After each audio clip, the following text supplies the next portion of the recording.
क्या हुआ जब सीता माता ने देखा राम जी का कटा सिर। रावण ने प्रभु श्री राम का नकली सिर बनवाकर उसे रावण माता सीता के पास अशोक वाटिका में ले गया। माता सीता प्रभु श्री राम का कटा सिर देखकर रोने लगी। रावण बोला कि कल रात में जब तेरा वनवासी पति और उसका भाई लक्ष्मण और वो वानर गहरी नींद में सो रहे थे, तब मैंने तेरे पति को मरवा दिया और उस वानर का तो एक प्रहार से ही काम तमाम हो गया और लक्ष्मण सेना समेत अपनी जान बचाकर भाग गया। उसके बाद सीता माता को प्रभु श्री राम का टूटा धनुष दिखाता है। ये सब देख माता सीता रावण से हंसते हुए बोली, जिस लक्ष्मण ने 14 वर्ष न सोने का प्रण ले रखा है, तू उन्हें निद्रा मग्न कह रहा है। मूर्ख, जिन श्री राम ने भगवान शिव का धनुष खंडित किया था, तू मुझे उनका खंडित धनुष दिखा रहा है। और जिस हनुमान को मैंने चिरंजीव होने का वरदान दिया है, तू उसे मारने की बात कर रहा है। यह सुन रावण क्रोधित हो गया और वापस चला गया। राम जी के सच्चे भक्त कमेंट में जय श्री राम जरूर लिखें।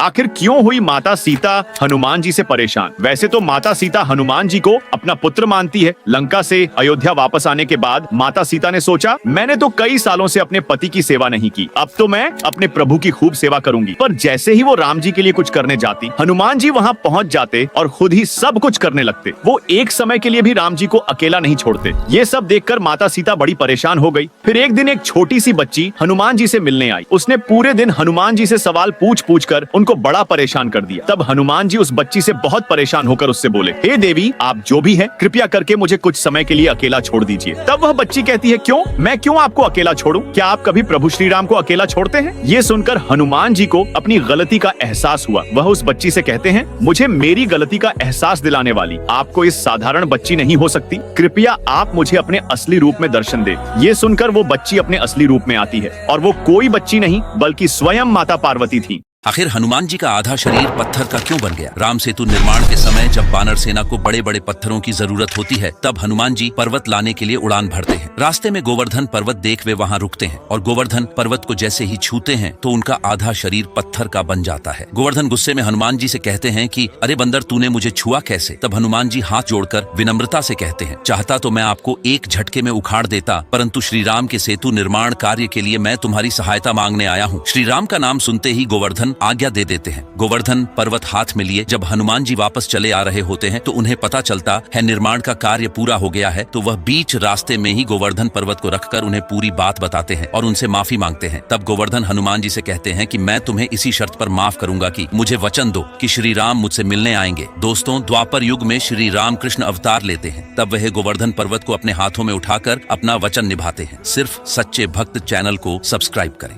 एक बार माता सीता सिंदूर लगा रही थी, तभी वहाँ हनुमान जी आते हैं। सिंदूर को देखकर हनुमान जी कहते हैं, माता ये क्या है और आप इसे अपने सर पर क्यों लगा रही हैं? सीता मैया कहती हैं, पुत्र, हनुमान इसे सिंदूर कहते हैं। इसे लगाने से मेरे स्वामी की उम्र लंबी होती है। अब ये सुनकर हनुमान जी वहाँ से चले गए और एक जगह चुपचाप से बैठकर अपने पूरे शरीर में सिंदूर लगाने लगे। सिंदूर लगाने के बाद वो राम जी के पास गए। हनुमान जी को देखकर वहाँ पर बैठे सभी लोग हंसने लगे। राम जी कहते हैं, हनुमान, ये तुमने क्या किया है? तब हनुमान जी कहते हैं कि माता ने बताया था कि सिंदूर लगाने से आपकी उम्र लंबी होती है, इसीलिए मैंने सिंदूर लगा लिया। तब राम जी कहते हैं कि जान की तो चुटकी भर सिंदूर लगाती हैं, पर आपने तो अपने शरीर का कोई कोना ही नहीं छोड़ा। हनुमान जी कहते हैं, मैंने सोचा कि अगर मैं इसे अपने पूरे शरीर में लगा लूंगा तो आप दीर्घायु हो जाएंगे और हमें छोड़कर कभी नहीं जाएंगे। हनुमान जी की यह बात सुनकर राम जी हनुमान जी से कहते हैं, आज मंगलवार के दिन तुमने यह काम किया है, इसलिए जो भी मंगलवार के दिन तुम पे सिंदूर चढ़ाएगा उसे पर तुम्हारे साथ मेरी भी कृपा होगी। हनुमान जी के भक्त कमेंट में जय बजरंग बली जरूर लिखें।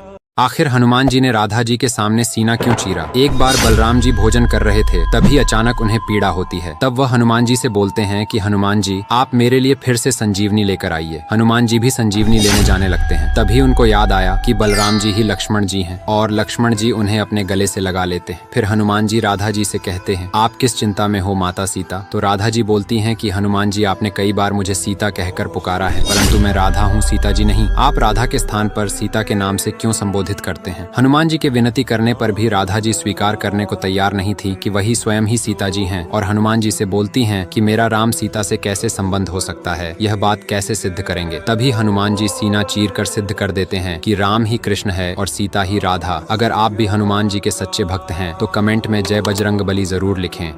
शिव जी के फूलों को लात से किसने हटाया और मुंह में पानी भरकर शिवलिंग पर किसने चढ़ाया। दरअसल कणप्पा नाम का एक भील भगवान शिव का बहुत ही बड़ा भक्त था, लेकिन उनको महादेव की पूजा करनी नहीं आती थी। माना जाता है कि वह पास की स्वर्णमुखी नदी से मुंह में पानी भरकर लाते थे और उसे शिवलिंग पर चढ़ा देते थे और शिकार करके जो मांस लाते थे उसका एक हिस्सा शिव जी को अर्पित कर देते थे। इसीलिए महादेव ने उनकी भक्ति की परीक्षा लेने की सोची और तभी शिवलिंग की एक आंख से खून निकलने लगा। यह सब देखकर कणप्पा ने उस खून को रोकने के लिए कणप्पा ने अपने तीर की मदद से अपनी एक आंख निकालकर शिवलिंग की आंख की जगह पर लगा दी। तब वहां से खून निकलना बंद हो गया, लेकिन इसके तुरंत बाद ही शिवलिंग की दूसरी आंख से भी खून निकलने लगा। तब शिवलिंग के जिस स्थान से खून निकल रहा था वहां पर निशानी के लिए कणप्पा ने अपना एक पैर रख दिया और कणप्पा ने अपने तीर की मदद से दूसरी आंख भी निकाल दी और वहां पर लगा दी। यह सब देखकर भगवान महादेव बहुत प्रसन्न हुए और कणप्पा को दर्शन दिए और तो और उन्होंने कणप्पा की आंखें भी लौटा दी। ये तो महादेव का चमत्कार है। तो आओ सब मिलके बोले हर हर महादेव।